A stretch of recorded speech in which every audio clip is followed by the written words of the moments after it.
Welcome to This Week in Vegas, a Bettor's View. I'm your host, Marco D'Angelo, along with your partner in crime, my partner in crime, Vegas Runner, as we do each and every week, live from Las Vegas, just minutes from the Las Vegas Strip. We're here in the pregame studios talking about betting, living in Vegas, and I don't know about you, but to me, I know everybody loves the big dance. That's what everybody lives for. But you know why? Because of the brackets. Because everybody gets involved. Even people that don't bet get a chance at their office pool and wherever they work. I mean, you have women, men, old, young, filling out brackets. And I think that's what makes March Madness bigger than the conference tournament. But I don't think it's that much bigger for bettors like us. For me, I love March Madness. Don't get me wrong. Of course, I do extremely well. But there's nothing like conference tournament, because as a handicapper and situational handicapper, statistical handicapper, following, the public just goes crazy, and because the public is too quick to react to, the first two meetings, they look at it and they draw a conclusion. First two meetings and last 3 weeks, tops, that's all. For me as a handicapper, it's great because I've got all that data to work with. I want all of that. I want these teams playing for the third time. I want to dissect those first two games. I want to break down what they did the week before, when they played this team the first time during the season. Right, what was the surrounding situation? Were they trying to bounce back off a loss? Were they in a losing streak? Different things like that. But one of the things that we were talking about in one of our segments for this week's podcast, and one of the games we broke down, you've got bubble teams. And, we're going to do a handicap podcast specifically on bubble teams. But I want to narrow it down to marquee teams. And when marquee teams have an off year, and I don't know about you, but I'm a firm believer that Vegas just doesn't move the lines quickly enough on these teams because of the public perception. They don't have to. They're slow to react because they know the public is still going to believe in these teams. Exactly. That's what I mean. They don't have to react yet. It's different during the regular season when they may react a little quicker because a lot of games, a lot of smaller matchups, wise guy money is going to overwhelm public money. But during tournament time, wise guy money doesn't, So they could sit back and they could wait to adjust. They don't have to adjust that UCLA's having a bad year, that North Carolina's having a bad year. The public's used to these teams betting them in March. You know what it's almost like, bettors in good teams that go bad?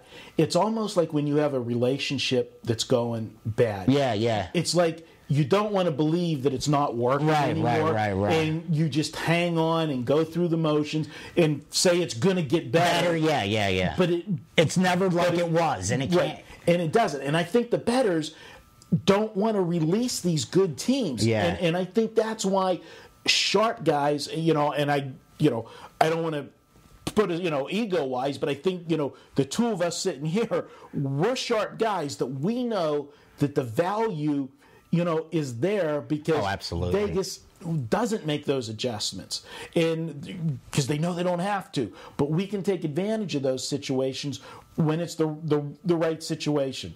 Bad teams, good teams that go bad, they are still going to win. Don't get me wrong.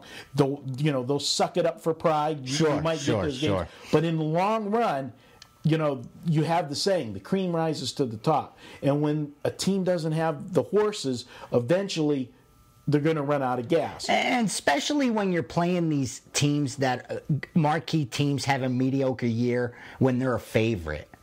I think they're more prone to give up knowing there's always next year compared to a team that's not marquee that knows this may be their only opportunity to get to the big dance, that there is no next year for them.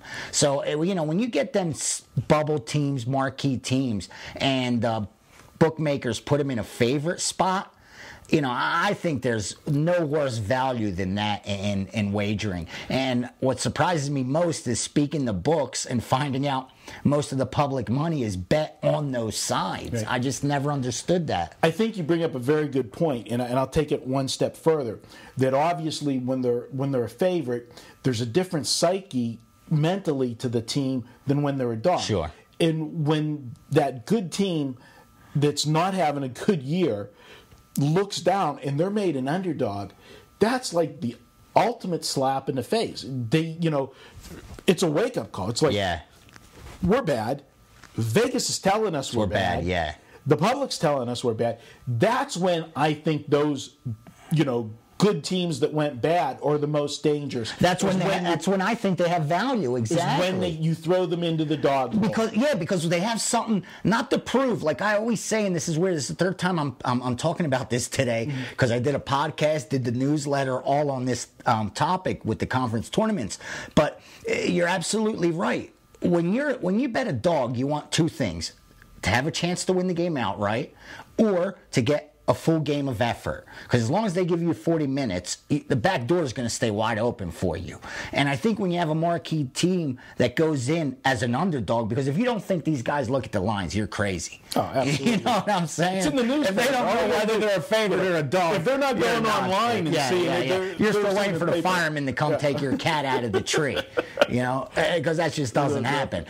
But I think when they see themselves as an underdog, they're going to step it up more. They're not going to, if they're down, if they're behind, you're going to see a whole 40 minutes of effort. And as long as I get 40 minutes of effort from my underdog, I'll bet them happily every single time because that back door is going to stay wide open. So, that's what I'm looking for. I couldn't agree with you more. And like I said, I think for a bettor that the conference tournaments for a handicapper like us, this is the best time. The conference tournament week's the best.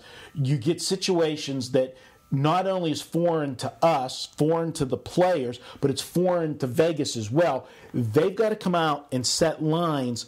Teams are playing today that are going to move on. They win and move on and play tomorrow. Now there's two things. Vegas has a quick turnaround on putting a line out, which they never have a problem throwing a line out. But it's a quick turnaround. But what they're not used to is the situation of the team played the day before.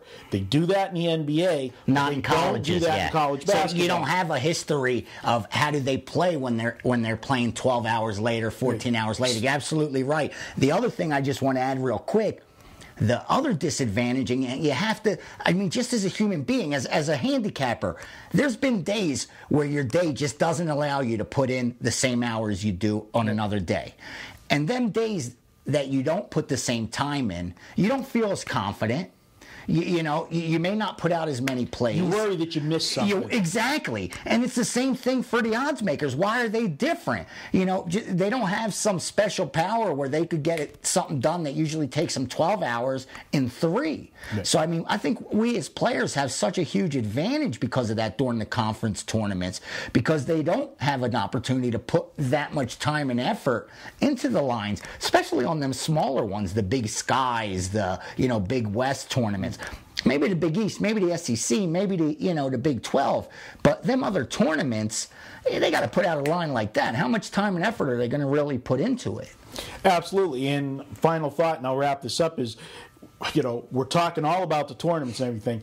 Don't forget, if Vegas is having to put all of their attention into the conference tournament, NBA, baby, that's it. Don't forget the NBA. Yeah. There's going to be there's free money, like we say, that we can take. So soft.